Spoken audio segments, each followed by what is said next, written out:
पंहिंजो अब्दुल हफीज़ खोड़ो असांजो जेको पेश इमाम मस्जिद में 10-15 सालनि खां वठी जेकी असां वटि रहंदो कंदो हो। असांजे पंहिंजो चाचे जे घरों मानी ईंदी वेंदी आहे हर शइ ख़िदमत ॻाल्हि ॿाड़।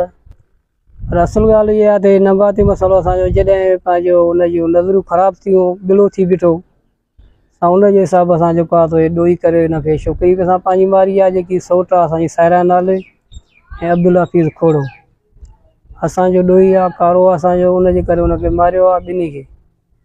असुल हक़ीक़त इहा आहे जेकॾहिं असां बेगुनाह का शइ कयूं आहे त इहो अब्दुल हफीज़ 15 सालनि खां वठी असां वटि पेश इमाम रहियो आहे ऐं पंहिंजो खोड़नि पंहिंजो भुटनि नारेजनि जो कुड़ियनि जो इहो जेको जहिड़ो हलंदड़ो उते बि असां वटि रहंदो राति राति जो बि रही पवंदो। जेकॾहिं देरि थींदी त असां हिन खां मुक़ाम खां अॻिते करे बि हिनखे छॾे ईंदा हुआसीं।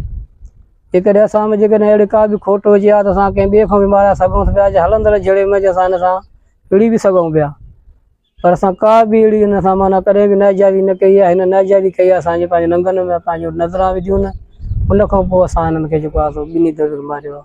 पंहिंजी छोकिरी बि मारी आहे ऐं पंहिंजो हुनखे बि मारियो आहे। असांजो चवणु इहो आहे त पंहिंजो असां जॾहिं पंहिंजो बुज़ो मारियो आहे त हिन खां वधीक ॿी का शइ आहे ई कोन।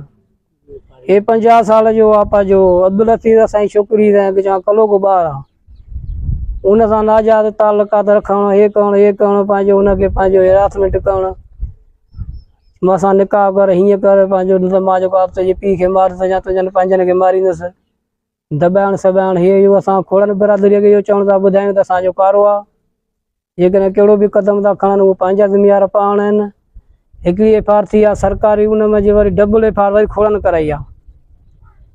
सो असां ॿियनि खोड़नि खे बि इहो था चऊं असां जो जहिड़ो कंहिंसां बि न आहे असुलु जेको असां पंहिंजो भाती बि मारियो आहे उहो बि मारियो आहे जेको गुनाह इहो बाक़ी जेको बि क़दम थो खणे उहो पंहिंजो ज़िम्मेवार पाण आहे।